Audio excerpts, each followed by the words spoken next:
출애굽기는 거의 이제 이스라엘이 그 가나안 땅에 도착해서 한 민족이 되기까지 이제 40년 역사지 않습니까?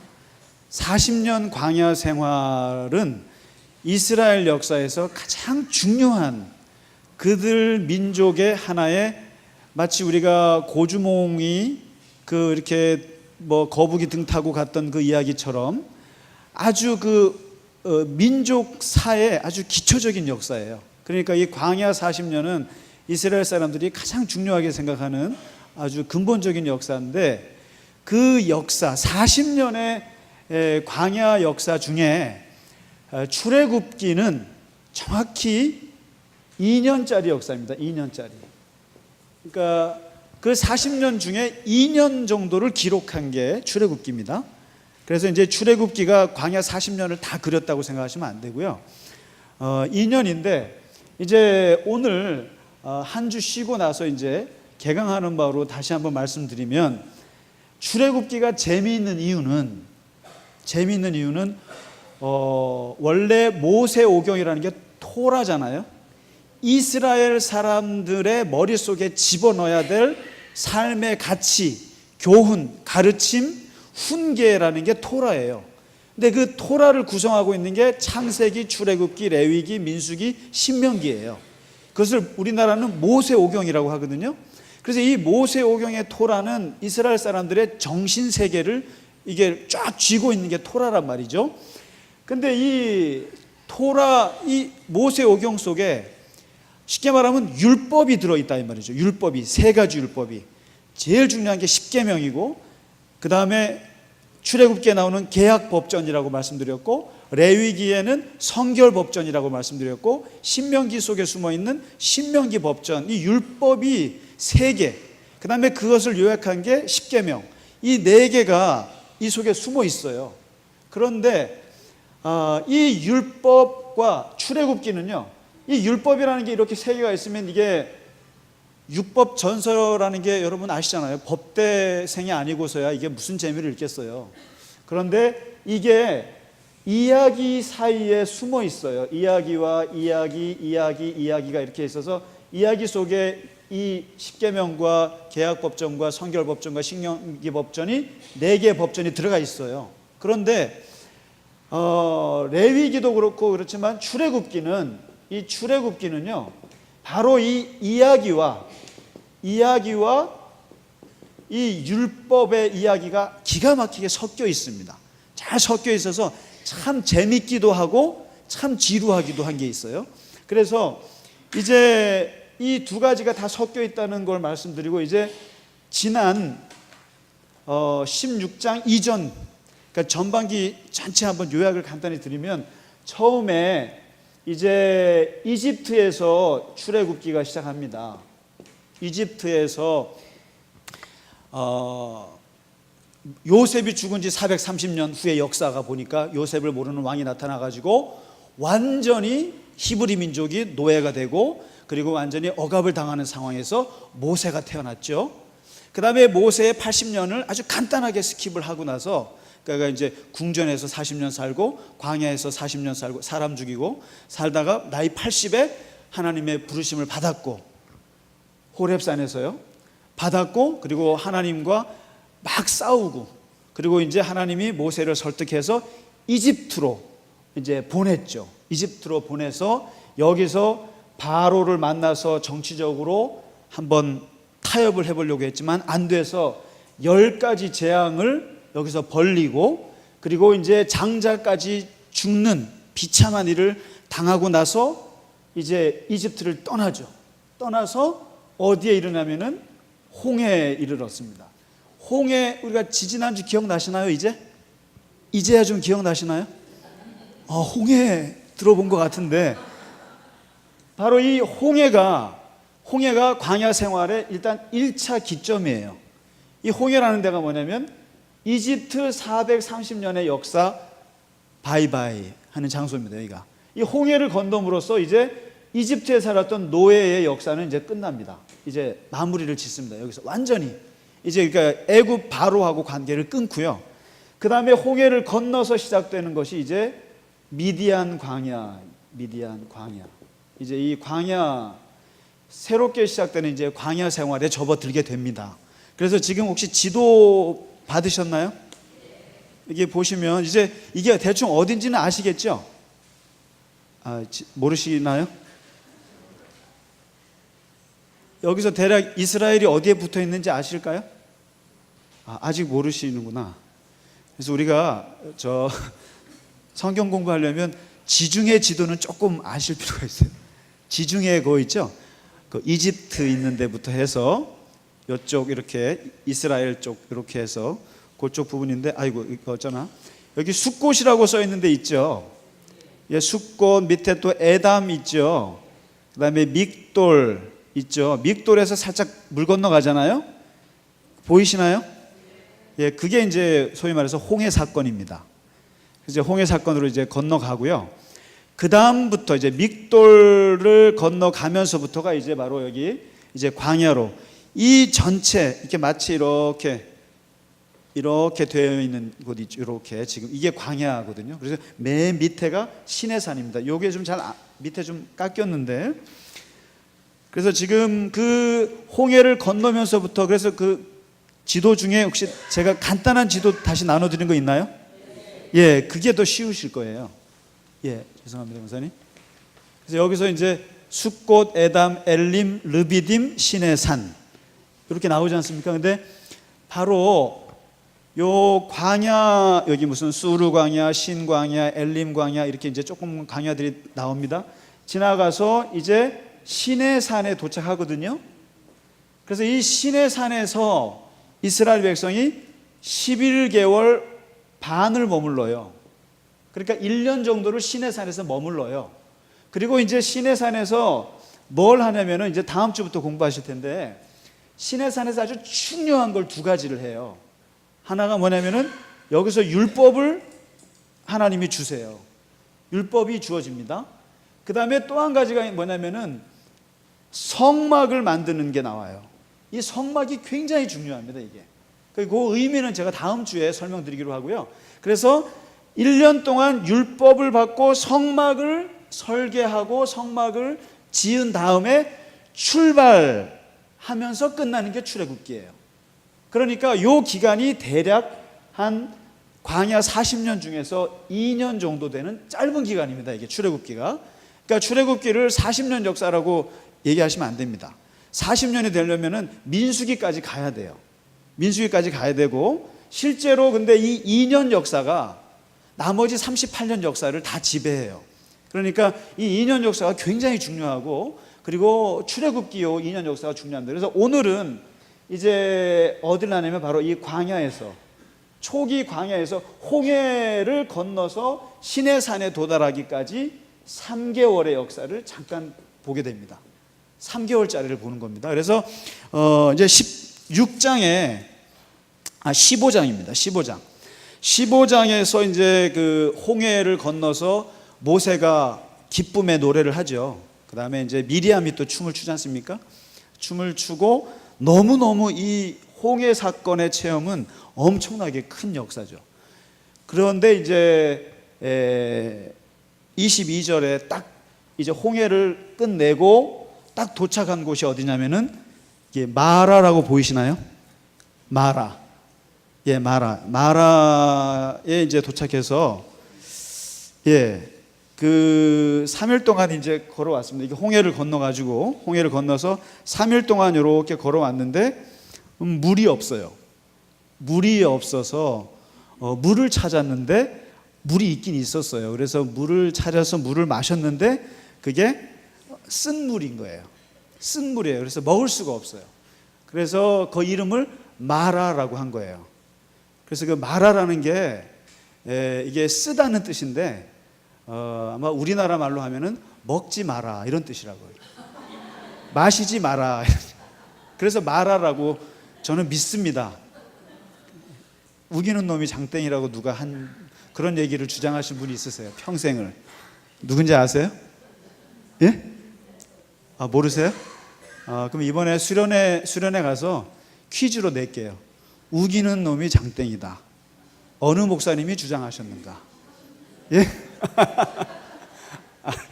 뭐, 저는 이게 마라라는 말이 먹지 마라 여기서 온 말이라고 저는 믿습니다. 아멘? 그렇죠. 아멘 하시면 복이 아무튼 이게 쓴물이란 뜻입니다. 근데 이 쓴물을 먹었는데 여기에서 이제 바로 백성들에게 터져 나오는 게 이제 원망이 터져 나오죠. 아주 소프트한 원망이죠. 부드러운 원망이 터져 나오는데 우리가 무엇을 마실까 하고 이제 막 원망을 하니까 모세가 부르짖었고 하나님이 그 나무를 던져라 그래가지고 물이 아주 단물로 바뀐 이야기입니다. 근데 아주 재밌는 것은 이 홍해의 은혜는 굉장한 은혜거든요. 이건 뭐 다시는 이스라엘이 경험할 수 없는 것을 체험했어요. 그런데 이 정도 되면 정말 그 다음에 하나님이 주신 은총을 기억해서라도 그 뭐 물 하나 없는 거 가지고 뭐 이렇게 흔들리지 않을 것 같잖아요. 그런데 역시 바로 3일 만에 물이 없으니까 바로 원망하잖아요. 그러니까 여기서 알 수 있는 게 뭐냐면 수련회 가서 받은 은혜는 유효기간이 3일이다. 아세요? 그래서 학생들 데리고 수련회 가보면요, 거기서는 은혜 받고 막 난리가 나요. 방언 터지고 막. 근데 그게 그 다음 주 되면 도루묵입니다. 그러니까 그래서 이 집중적으로 수련회 하는 것이 이게 하나님의 은혜가 3일을 못 갔어요. 3일을 못 가고 바로 이제 그 물 문제에 딱 걸렸습니다. 걸려가지고 해서 이제 하나님께서 그냥 얼른 그 해결을 해 주시는데 여기에서 한 가지 하나님이 법도와 율례를 하나 얘기하세요. 그게 뭐냐면 너희들이 이제 앞으로 내 말을 순종해서 내 계명을 지키는지 그걸 보겠다. 그리고는 또 내 계명에 귀를 기울여서 내 규례를 잘 지키는지 내가 보겠다. 근데 이 말이 참 재밌어요. 이게 이제 뭐냐면 내 말을 잘 듣는지, 경청의 영성, 잘 듣는지, 그 다음에 듣고 잘 행하는지. 그러니까 율법의 핵심은 이게 이제 반복해서 나와요. 계속 이스라엘의 신앙생활에 반복해서 나오는 게 하나님의 말씀을 잘 듣는지, 그 다음에 들었으면 잘 행하는지, 이 두 가지를 보시는 거거든요. 그래서 이 말을 계속 반복해서 얘기를 하세요. 그러면서 내가 이제 보자. 내가 너네들에게 내 말을 잘 듣고 잘 순종하고 또 내 말을 잘 듣고 잘 계명을 지키면 내가 아픈 질병도 다 고쳐주겠다. 그러면서 여기서 하나님의 이름이 하나 나옵니다. 뭐냐면 나는 치료하는 여호와라. 이걸 뭐라고 하는지 아세요? 여호와 라파라고 합니다. 라파. 그래서 그거 아시죠? 라파엘이라고 들어보셨나요? 예, 천사 중에 세 천사가 있잖아요. 미가엘, 전쟁의 천사, 가브리엘, 뉴스 전하는 천사. 그러니까 마리아에게 예수님 날 거라고 얘기 다 가브리엘이었죠. 그 다음에 치료하는 천사, 라파엘. 그래서 이 세 천사가 그 하나님의 아주 중요한 천사 중에 하나죠. 그러니까 여호와는 라파다, 고쳐주신다. 요 말을 이제 여기서 하세요.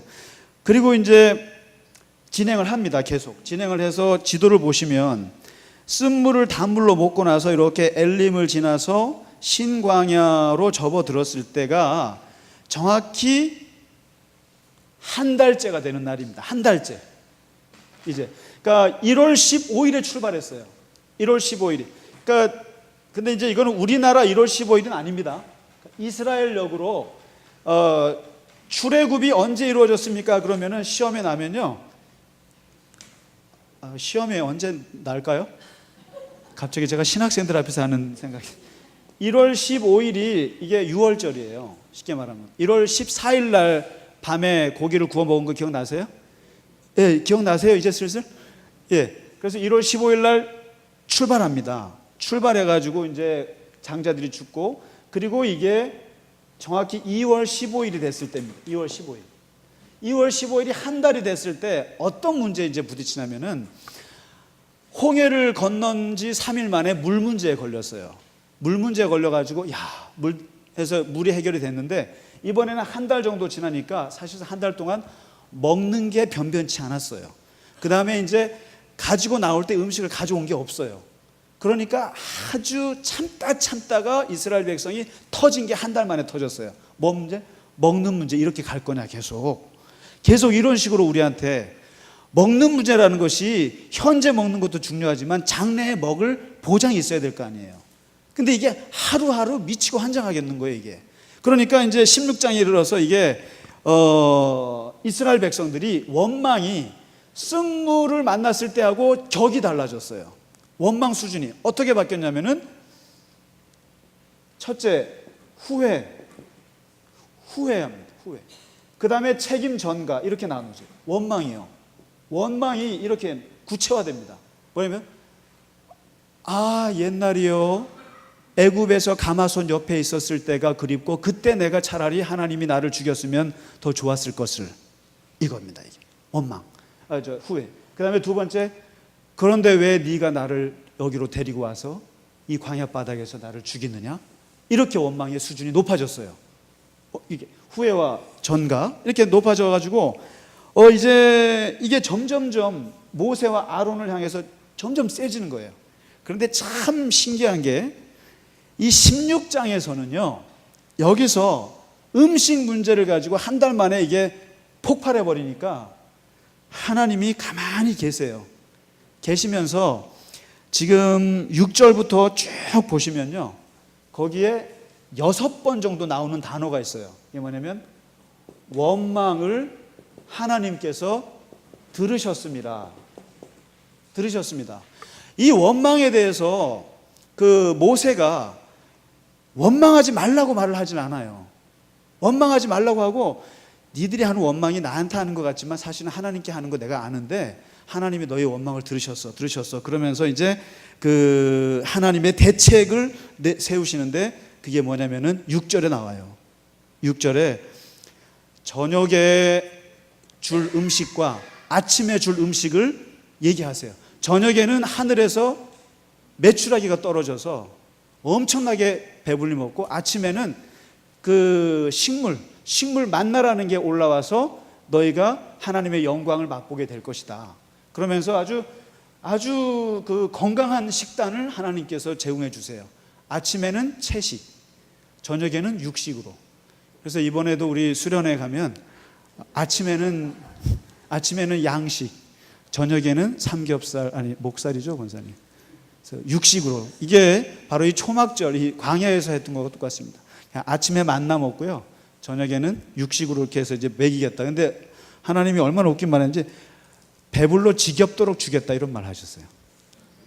고기를 한번 고기에 물려서 아주 먹기 싫을 만큼 주겠다고 민수기에서는 그런 말도 하시는데, 아무튼 한 달 만에 원망이 터졌을 때 하나님이 이 이스라엘 백성들에게 내준 것이 메추라기입니다. 메추라기 육식과 이 만나를 주세요. 그런데 이 16장이 매우 중요한데요. 한번 16장에 보시면은 이 만나와 메추라기를 하나님이 주시면서 중요한 그 공급하시는 방법을 몇 가지를 말씀하셨어요. 그 원칙을 세우셨어요. 이제 아침에 나가면 만나를 만날 것이고, 그 다음에 저녁에 나가면 메추라기가 떨어질 것이다. 그러면서 여기서 하나님이 그 양식을 먹는 방법에 대해서 세 가지 기준을 말씀하셨는데, 첫째가 16절에 먹을 만큼만 거두라. 먹을 만큼만. 이 원칙이 있습니다. 먹을 만큼만.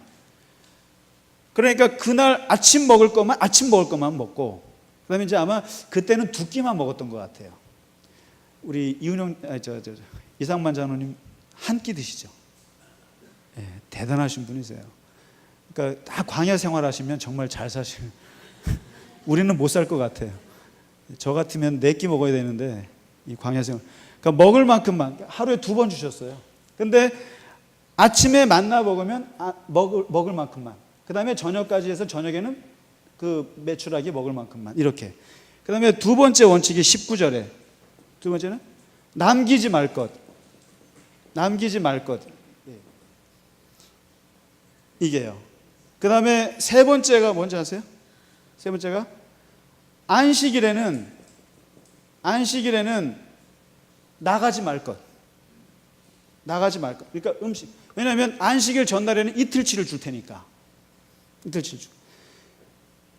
그러면 이제 여기서 하나님이 16장에 보면은 자꾸 그 중요한 율법의 내용이 나와요. 10계명 중에 어느 율법 조항이 여기에 숨어 있는지 아세요?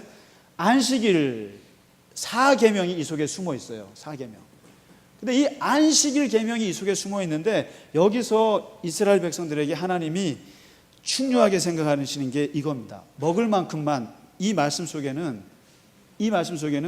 하나님께서 매일매일 공급하시겠다고 하는 걸 분명히 말씀하세요. 매일매일 주겠다. 매일매일. 그러니까 그냥 그날 이렇게. 그다음에 두 번째 여기에서 말씀하시는 게요.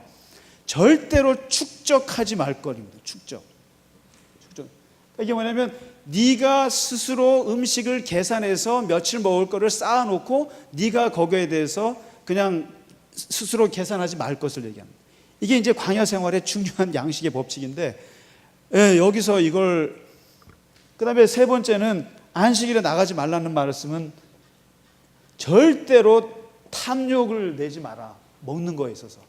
그래서 이렇게 얘기합니다. 그래서요, 잠언 30장에 보면 이걸 가지고 기도한 게 있어요. 아굴이라는 사람이 뭐라고 기도하냐면 하나님 저를 배부르게도 마시고 배고프게도 하지 마세요.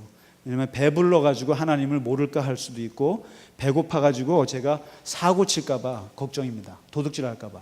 그런데 이게 여기서 나온 거예요.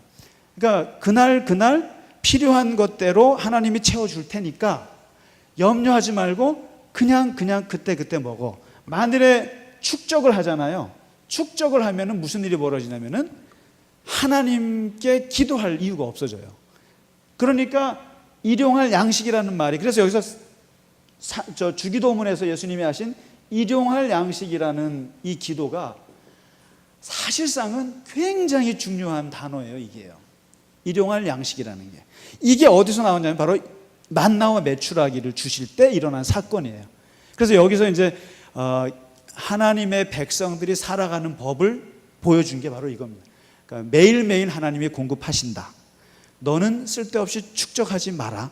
그리고 탐욕을 부르지 말고 안식일날 더 먹으려고 나갔다가, 그래갖고 이제 이거를 안 어기었다가 다 벌레가 생기고 썩는 일이 벌어졌죠. 그래서 이 16장은 이렇게 해서 양식에 대한, 필요한 양식에 대한 이 원칙을 세우게 됩니다. 이게 어디서요? 신광야입니다. 신광야. 혹시 보이세요, 여기? 예, 신광야에서 이제 이렇게 되면요, 이제 물 문제하고 먹는 문제를 여기서 이제 해결을 했어요. 원칙을 세웁니다. 율법을. 그 다음에 이 율법을 세울 때 워낙 얼마나 중요했으면 하나님이 이제 여기서 만나 항아리를 하나 가져와라 그럽니다.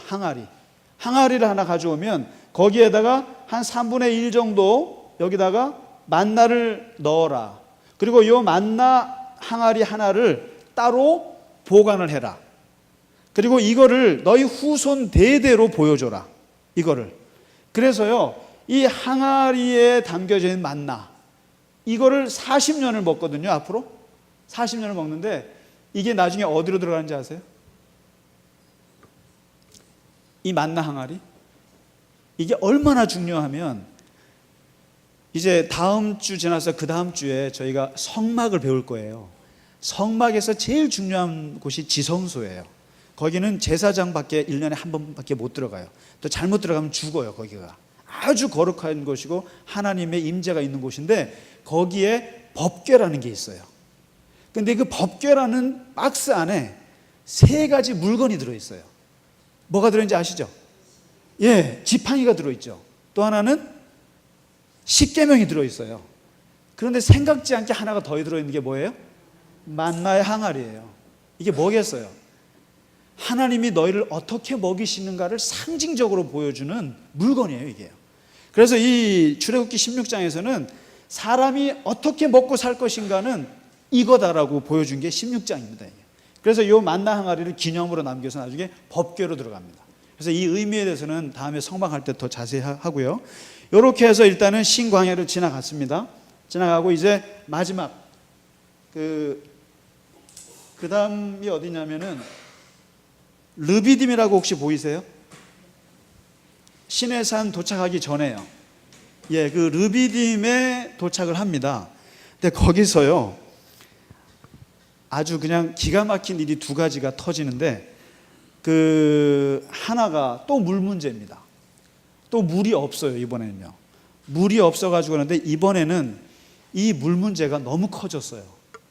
그러니까 지난번에는 그냥 원망이 약했는데 이번에는 너무 이게 물 없는 문제가 세져가지고 모세가 어느 정도 위협을 느끼냐면은 하나님 앞에 기도하기를, 백성들이 나에게 이제는 돌을 던질 것 같습니다.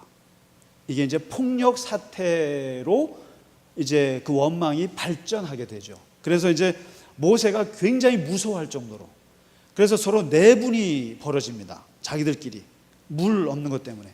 그래서 이제 겨우겨우 하나님이 지팡이를 가지고 그 호렙산에 있는 반석을 건드려서 물이 났어요. 물이 나서 먹이긴 먹였는데 얼마나 이 물 문제 가지고 백성들이 싸워댔는지 그 이름을 무리바라고 했습니다. 무리바. 이게 무슨 뜻인지 아시겠어요? 무리바, 마사 또는 무리바라고 이름을 지었는데 이게 뭐예요? 우리 중에, 우리 가운데 하나님이 계신가? 이런 뜻이에요. 우리 가운데 하나님이 정말 있는가? 이 뜻입니다. 이 무리바가. 그러니까 뭐냐면 물이 없기 때문에 하나님도 없는 거 아닌가? 그러니까 물도 공급해 주시지 못하는 하나님이 무슨 하나님인가?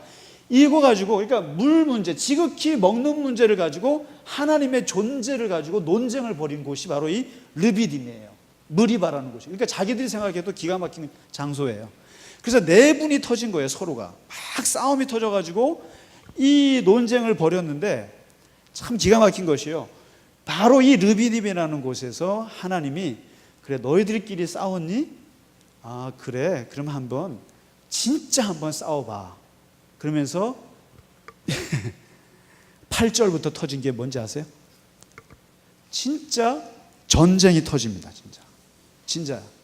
그러니까 국민들끼리 싸우면 전쟁 납니다. 그렇지 않을까요? 그러니까 자기들끼리 분열하니까, 자기들끼리 싸우니까 하나님이 아예 적을 바깥에서 돌려서 바깥에서 쳐들어오는데 그 족속이 바로 아말렉 족속이에요. 아말렉 족속이 들어오는데 이 아말렉 족속은 그 당시에 그 미디안 광야를 점령해서 거기서 완전히 그 그 미디안 광야에서 그냥 목축이나 이런 것들에 대해서 꽉 잡고 있는 족속인데요. 이 족속이 이스라엘이 나올 때부터 뒷공무니를 쳐서 아이들을 죽이고 이런 아주 잔악한 족속입니다. 그래서 이 아말렉이 나중에 300년 후에 사울 왕이 아말렉을 다 전멸하는 전쟁까지 치를 정도로 이스라엘을 괴롭혔던 족속인데, 아말렉이 자기들 땅이 빼앗길까 봐 이제 먼저 선제 공격을 해온 거예요. 이스라엘을. 그래서 쳐들어왔는데 여기서 이제 아말렉과 처음으로 전쟁을 벌입니다.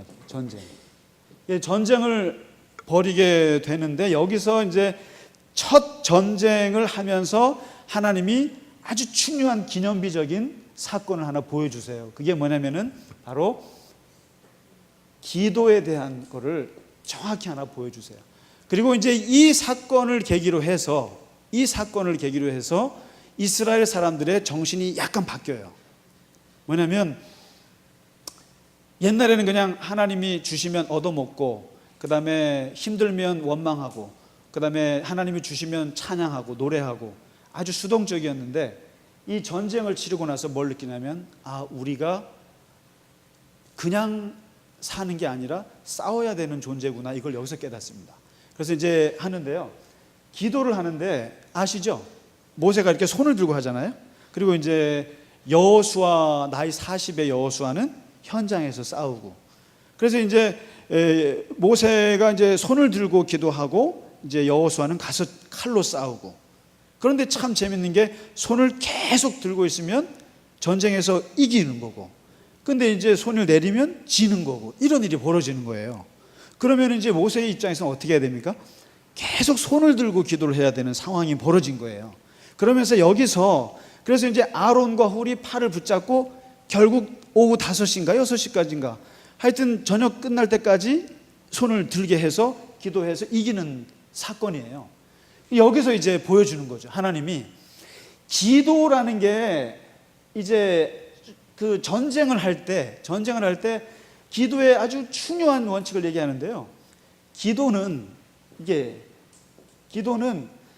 잘하고 못하고의 문제가 아니라 하고 안 하고의 문제라는 걸 분명히 보여줬어요. 그러니까 기도는 형식이다. 이건. 그러니까 저는 이 기도를 이걸 보면 기도를 누가 이렇게 내용이 뭐 어떻게 이게 문제가 아니라 하고 안 하고가 문제인 거예요. 그러니까 중요한 것은. 그래서 손을 들고만 있으면 되는 거죠. 그러니까 솔직히 말씀드리면 모세가 머릿속에 무슨 생각을 했을까요? 하루 종일 기도하면서 무슨 생각이 있었을까요? 제가 볼 때는 아무 생각 없었을 것 같은데요. 예? 그러니까 뭐 기도할 때 무슨 생각이 있었을까 싶어요, 저는요. 그리고 이 8시간, 9시간을 계속 똑같은 톤으로 간절한 마음으로 계속 기도했을까? 아니라고 봅니다. 그냥 아마 잤을 것 같아요, 손 들고요. 그렇지 않을까요? 그래서요, 분명한 것은 기도는 형식이 중요합니다. 이게 굉장히, 그러니까 기도를 하느냐 안 하느냐가 자체가 중요한 거예요, 사실상. 이게 어떻게 하느냐는 두 번째 얘기라니까요. 그 다음에 두 번째 여기 말하는 게 이 기도는 이거를 지속하는 게 중요한 거거든요. 지속하는 게. 그런데 필히 기도는 지친다. 모든 기도는 다 지치게 되어 있다. 이거는 정말 인류의 법칙입니다. 이게 기도에 대해서. 기도는 누가 해도 다 지친다. 그러니까 아무리 기도를 잘하는 사람도 혼자 이거 기도 오래 하는 거 다 지친다. 이 대표적인 사람이 누구예요? 엘리야입니다. 엘리야 같은 사람은 자기가 열심히 특심이어가지고 누구보다도 그냥 기도 많이 한다고 생각했어요. 그런데 결국 혼자 기도하다가 나중에 지쳐가지고 시험에 들어가지고 결국 여자 말 한마디에 도망갔던 사람이 엘리야거든요.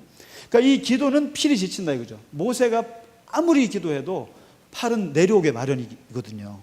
그래서 이 지치기 때문에 세 번째 꼭 필요한 걸 얘기합니다. 여기서 뭐죠? 기도는 조력자가 필요합니다. 조력. 정치만 협치하는 게 아니라 기도도 협치를 해야 되는 거죠. 같이 도와줄 사람이 있어야 됩니다. 그래서요, 이거 절대로 기도는 목사 혼자서 할 수 있는 게 아니고요. 그래서 같이 해야 됩니다. 이게 같이. 특히 이게 승리하는 기도는 같이 해야 됩니다. 그래서 절대로 힘드실 때요, 혼자 기도하지 마세요. 꼭 기도를 부탁하세요. 기도를 부탁하고 내가 못하겠으면 꼭 부탁해서 같이 기도해서 기도 끌어들이세요. 끌어들여서 같이 해야지. 왜냐하면 혼자 하는 거는 100% 지쳐요. 지치고 시험에 빠집니다. 이게 시기도. 그러니까 이 모세가 딱 정확히 보여줬죠. 그래서 이러한 원리 하에 기도를 했을 때 이제 여기서 그 여호와께서 승리를 주셨다. 그래서 여호와 니시라는 이름이 여기서 탄생합니다. 리비딤에서 승리하게 하시는 하나님. 이게 이제 이렇게 됩니다. 그래서 최초로 이제 전쟁을 치르게 되고요. 그리고 이제 어느 정도 숨을 돌렸을 때 마지막에 18장에 가서 그 시내산 바로 직전에서 누구를 만나냐면은 장인 어른을 만납니다. 장인 어른이 이제 40년 동안 처가살이 키워줬잖아요. 그러다가 이 사위가 갑자기 나라를 구한다고 나이 80에 뛰쳐나가더니만 한 1년 가까이 안 보이다가 이제 나타났죠. 그래서 보니까 여기서 이제 만납니다. 만나서 8절에 보시면 모세와 이드로 장인 어른이 둘이서 텐트 안에서 이야기하는 게 나와요. 근데 여기서 모세가 그 해주는 내용을 한번 보시면요, 8절에 이게 일종의 모세의 간증입니다. 이게 간증. 그러니까 뭐라고 말하냐면 여호와께서 이스라엘을 위하여 바로와 애굽 사람에 행하신 모든 일을 다 얘기해 줘요. 그러니까 지난 몇 개월 동안 있었던 얘기, 그 다음에 자기들이 길에서 당한 고난들을 다 얘기해 줘요. 홍해에서 당했던 고난, 물 없어서 싸웠던 것 다 얘기하고요. 그 다음에 여호와께서 자신들을 구원했던 일들을 이렇게 얘기해 줍니다. 그렇게 해서 간증을 해요. 그러니까 자기들이 힘들었던 거 얘기하고, 그 다음에 하나님이 그 힘들었던 상황에서 구원해 준 걸 얘기해 줍니다. 얘기해 주고 이제 장인어른이 참 잘했다라고 이제 얘기를 하고 하룻밤 같이 자고, 다음 날 이 사위가 하는 일을 보니까 이 굉장히 평생 오래 살았던 이 이드로 장인어른이 볼 때 기가 막힌 일이 벌어진 거죠. 무슨 일이 벌어졌냐 했더니, 얘가 글쎄, 여기서 얘라는 것은 나이 80의 모세입니다. 예, 모세. 예, 장인어른이 볼 때 아침부터 저녁 늦게까지 혼자 재판을 하는 거예요. 다 일일이 뭐 도둑질한 것부터 해갖고 사람 죽인 것부터 해서 무슨 일 모든 일들을 서로 다툰 얘기들을 다 얘기하면서 하나님의 법은 이렇다, 하나님 이렇게 이제 얘기를 해주는데, 이 장인어른이 볼 때 너무 사소한 일까지 다 건드니까 너무 답답해 보이는 거죠. 그래서 그날 저녁에 그 장인어른이 불러가지고, 너 진짜 무식하다, 너 진짜 미련하다, 이거죠. 여기 나와요. 미련하다. 네 혼자 하는 거 옳지 못하다. 그리고 너 그런 식으로 일을 하면 너와 네 백성이 다 지쳐버릴 것이다. 그리고 네 혼자 절대로 할 수 없다 하고는 이드로가 만들어준 지혜가 있어요. 뭐냐면은, 능력 있는 사람들을 뽑아라. 능력 있는 사람들을 뽑는데 기준은 3가지 기준을 가지고 뽑아라. 첫째는 하나님을 두려워하는 사람들을 뽑아라. 신심이 좋은 사람을 뽑아라. 그 다음에 2번째는 뭐라고 나와 있죠? 21절에 진실한 사람들을 뽑아라. 진실한 사람, 그러니까 양심 있는 사람들을 뽑아라. 그 다음에 3번째는 불의를 미워하는 사람들을 뽑아라. 불의를 미워하는 사람들, 공명심이 강한 사람들을 이 3 기준으로 해가지고 1000부장 100부장을 해가지고 이 사람들한테 작은 일들을 맡겨라. 이렇게 했더니 모세가 그 다음부터 그냥 일이 굉장히 수월해졌어요. 그러면서 이제부터 시작되는 게 바로 뭐냐면은 조직 개편입니다. 이게요. 조직 개편. 이제요 본격적으로 모세가 내가 끌고 온 200만 명의 이스라엘 사람들이 단순히 동네 사람들이 아니란 걸 각성하게 됩니다. 장인어른의 얘기를 듣고요. 혼자서 할 수 없다. 그래서 일단은 밑에 1000부장 100부장을 세워가지고 쫙 조직 개편합니다. 장관들 세우고, 요즘에 난리 났죠. 장관 막 하는데 딱 조직을 개편하는 것을 이때 합니다. 이때부터 하고, 이제부터 이 개편을 한 다음에 이제 여기로 들어갑니다. 시내산에 들어갑니다. 그래서 시내산에 이제 딱 도착하고 나서, 이게 이제 우여곡절 끝에 3개월 만에 홍해를 건너서 딱 오는데 3개월이 됐습니다. 3개월 만에 도착하고 나서 10부장에 이제 하나님이 도착한 이스라엘 백성들에게 딱 처음 전달 메시지를 냅니다. 그러니까 도착한 예배를 드리는 거죠. 그 예배 자리에서 모세가 뭐라고 말하냐면은 이렇게 말합니다. 마지막으로, 분명히 너희가 기억해야 될 것은 내가 여호와 하나님께서 애굽에서 어떻게 행했는지 너희가 3개월 동안, 아니 5개월 6개월 동안 봤다. 분명히 봤다. 그 다음에 내가 지금 3개월 동안 여기까지 이끌고 왔을 때 이게 어떻게 이끌고 왔냐면은 독수리가 새끼를 등에 업고 날아왔던 것처럼 온 거다, 이렇게 얘기합니다. 이제 이 단어가 독수리 날개로 업듯이, 이 말, 이게 이제 이스라엘 사람들이 자기네가 광야에서 엄청난 고생을 했잖아요. 엄청난 고생을 했지만 이 오고 나서 이 사람들이 고백하는 이 신앙 고백이 바로 독수리 등에 업혀서 날아오다, 이렇게 고백합니다. 그러니까 사실상 우리는 한계 없다, 한계 없고 하나님이 그냥 독수리 날개 오듯이 이렇게 왔다, 이거 얘기합니다. 그리고 이제 너희가 내 말을 잘 들으면 언약 백성이 될 것이고, 그리고 제사장 나라가 되고 거룩한 백성이 될 것이다 하고는 시내산 도착 기념 예배 메시지를 하나님께서 이렇게 주십니다. 그리고 이제부터 1년 동안 여기서 잠깐 머물자 하고 이제부터 시내산 이야기가 시작이 되겠습니다. 자, 오늘 이 좌충우돌 3개월 동안 여정을 공부하셨습니다. 아주 힘들게 잘 오셨습니다. 이제 오늘까지 이제 다음 주에 이제 본격적으로 시내산에서 1년 동안 무슨 일을 했는지 이제부터는 진짜 내용이 들어갑니다. 지금까지는 뭐냐면은 이야기예요. 다 사건이고 여행입니다. 근데 이제 시내산에서는 거기서 내용 2가지가 큰 게 나옵니다. 그래서 그거는 다음 주에 먼저 20장부터 21장, 22장, 23장, 24장까지 읽어오시면 되겠습니다. 그래서 거기서 첫 번째 하나님께서 주신 율법이 무엇인가, 이 율법 공부를 같이 공부하도록 하겠습니다. 열심히 해주시기 바랍니다. 네, 고생 많으셨습니다.